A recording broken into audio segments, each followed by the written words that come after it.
farm and area ng Cotabato City. Opo, assalamualaikum warahmatullahi ta'ala wabarakatuh. Magandang hapon sa ating lahat. Good afternoon po.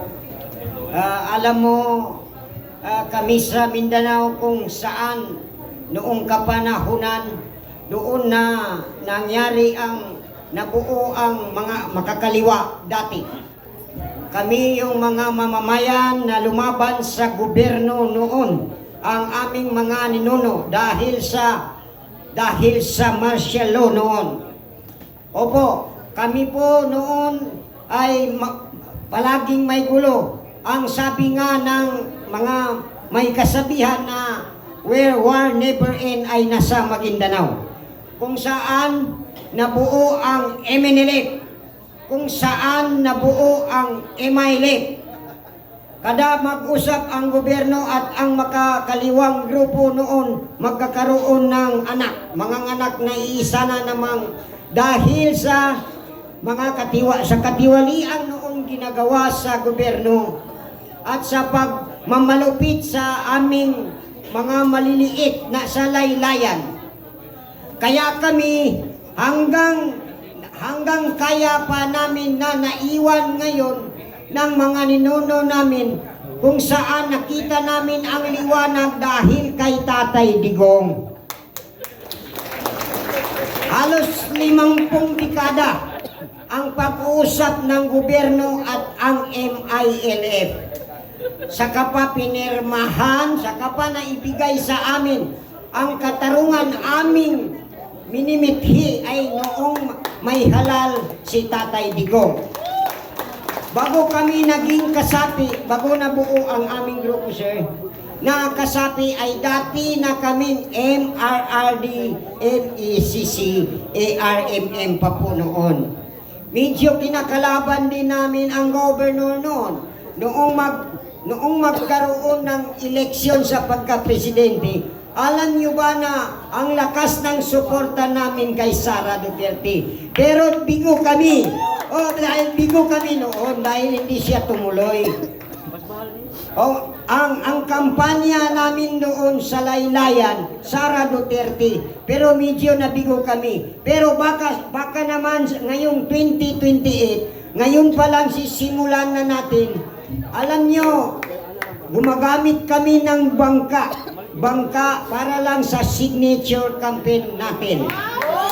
Opo, makikita doon sa mga form natin na medyo nabasa. Oo, pasensya lang. Pero kahit pa paano, ginagampanan namin ang tungkulin para makabayad man lang kami kay Tatay Digong sa ginawa niyang pagbigay sa BOL, ang Bangsamoro Autonomous Region and Muslim Mindanao na kanyang ibinigay ngayon, kung saan kahit sa laylayan ngayon inaabot na ng programa ng aming butihing chairman. Ngayon po, inihikayat ko po ang mga kasamahan natin sa BARM at buong Mindanao, lalong-lalo na sa Cotabato City, na wag na tayong magpatumpik-tumpik pa. Dito na tayo kay Sara. Wala man tayong maibigay na pera, hindi man natin kaya magpunta dito sa Maynila. Dahil sa totoo lang po, nagsulisit lang ako ng pamasahe ko. Isang hamak na COS lang po ako. Kaya nahuli ako dahil hindi ako nakasabay sa mga kasamaan ko kay medyo kumulang yung bayad natin sa aeroplano. Kaya lang po, medyo mayroon din tayong isang salita kaya maraming nagpautang na rin. Opo. Babayaran lang natin pag uwi natin pagka magbalik na tayo sa ating serbisyo. Tama yung sabi ni Sir kanina, yung rider, na hindi tayo natatakot sa mga asawa natin.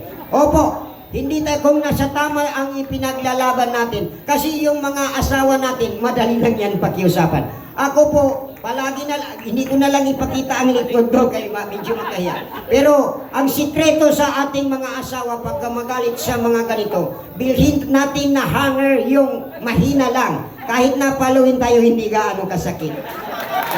With that, Assalamualaikum. Magandang hapon po sa ating lahat. Nakakatabang puso ang volunteerismo ni Brother Norodin. Nangutang na, pero sigurado tayo na hindi siya bahagi doon sa mga taong nagigipit sa Bombay kumakapit. Hindi po siya kasama doon. Thank you, Brother Norodin, for your very meaningful and inspiring initiative of coming over here. Pero ayoko yung hanger, ha? Okay na kami sa unan. Medyo malambot yung unan kumpara sa hangin. Ang ating tagapagsalita mula sa SFGF, bago ang panghuli sa Agila ng Cagayan, Colonel Yu. Please come over. Nandyan pa ba? Si Colonel Yu. Ayan. Siya po ay nag-iisa lang. Only you. Come here, please, Colonel Yu. SFGF. Kagrupo ito nila Captain Dado Enrique, mga tagapagtanggol ng sambayanang Pilipino. Dito na, sir, sa Intablan. And then ang Agila ng Cagayan, please pumunta na po kayo sa harap. And then we will have the community gathering for the final portion. Salamat kay Rick. At unang-una, nag-extend po si Chairman Dado na pasalamat sa inyo dahil sa pagkilala ng aming grupo. At siya rin po ay mungkahi rin niya ang sovereignty ng ating Pilipinas. Lahat ng tao ng Pilipino ay may karapatang magsalita laban sa mga katiwalian. Ang pinapaabot niya sa inyo ang for justice and growth for the Filipino family at sa pagkasabayan. Higit sa lahat, pinapaabot niya ang pagtumusta sa inyo. At sa kami po ay kasama din sa mga grupo kaya ng inyong alihansain sa mga plano natin mapaayos natin ang ating bansa. Higit sa lahat, mapaayos din natin ang ating mga buhay, mapaalis natin mga katiwalian ng mga sa kasulukuyang gobyerno natin. Kami po sa SDF, kasama niyo sa mga lahat ng plano na mali ang nangyayari. Hindi rin namin gusto yung violate na pagkano natin, laban sa mga gobyerno. Kundi peace ang natin, peace rally ang natin gagawin. Kaya ng natin mga grupo, dato ni Pasio. Ayan, putol-putol ba si Sorena? Kay Rick, kay mga kasama natin signal ko siguro. Mga leader, ay isa lang po natin. Ayan na. Kaya amasahan niyo yung SGF na kami lalantad sa anumang panahon na kailangan niyo kami. Muli, papasalamat po si Captain Dado sa inyong suporta at pagkaroon sa mga kailangan natin. Maraming salamat po. Pagka-signal ko siguro si Sorena kasi bumawa. Maraming salamat sa grupo ng SFGF at kagrupo nila Captain Dado Enrique with their representative right now, si Colonel Yu. Retired Colonel Yu po ito. Mula sa Agila ng Cagayan, kung pwede po lumapit na dito, huling pagpapahayag and then panunumpa ng mga oath of undertaking or oath of commitment. Please come forward ang Agila ng Cagayan.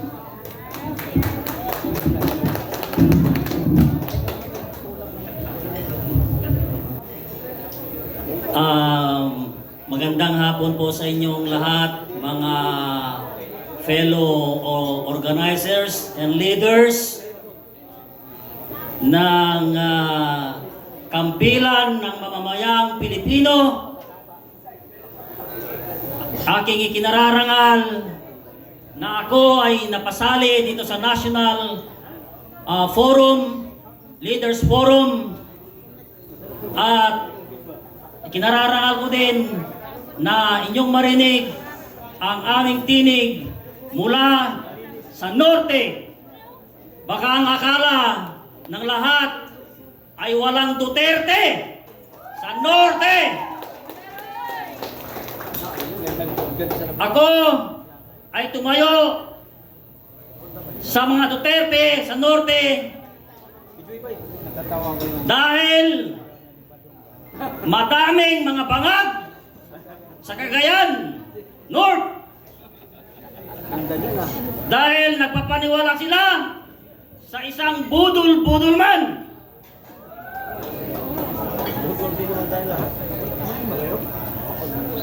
...2022, nag-organize ako ng isang organization na tinatawag nilang Kilusan ng mga bagong leader sa Pilipinas.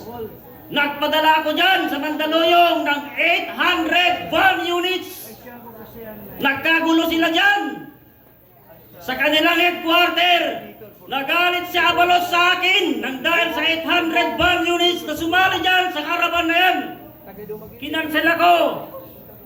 Ang ibang mga van units na nanggaling sa iba't ibang panig nitong NCR na to, hanggang sa Pampanga, Nueva Ecija, hanggang sa Batangas Province. Nagalit pa sila sa akin. Ang pinatuloy ko na van dito sa Metro Manila ay 180 van units na lang. Pinagalitan pa ako. Biruin mo yun. Sa sakripisyo ko na nag-organize ng kilusan ng mga bagong leader sa Pilipinas, pinadala ko ang mga leader mula doon sa South Cotabato hanggang doon sa Apare. Sarili nilang pera ang kanilang ginastos, pero anong ginawa ni Barag? Hindi posisyon ang aming hinihiling, kundi ang tamang pagsiservisyo sa taong bayan.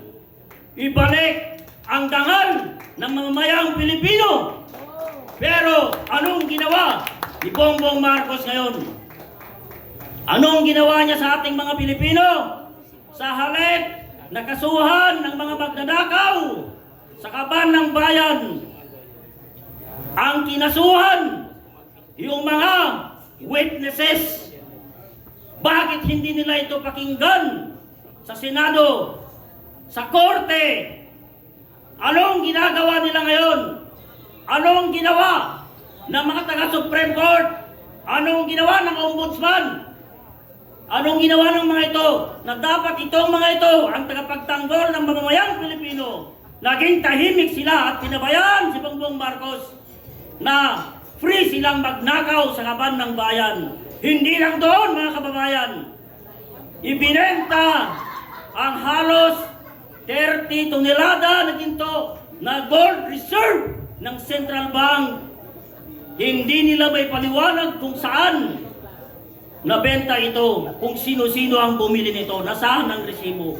Ngayon, ako ay lumantad sa norte at ito ang mabigat na laban ko ngayon dahil maraming mga buzzers, maraming mga commentators dyan sa social media sa akin, pero ngayon, patuloy ang pag-organisa ng Duterte, solid Duterte North sa Cagayan ngayon.